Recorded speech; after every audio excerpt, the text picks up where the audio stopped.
মঙ্গলবার ছিল আমাদের বাড়িতে মনসা পুজো। তো এই মনসা পুজোর একটু অন্যরকম নিয়ম আছে আমাদের।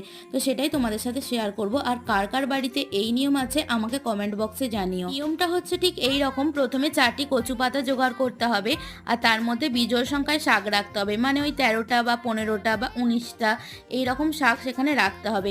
আর হ্যাঁ, পরে এই শাকগুলোকে খেয়েও নিতে হয়, মানে ভাজি করে খেয়ে নিতে হয়।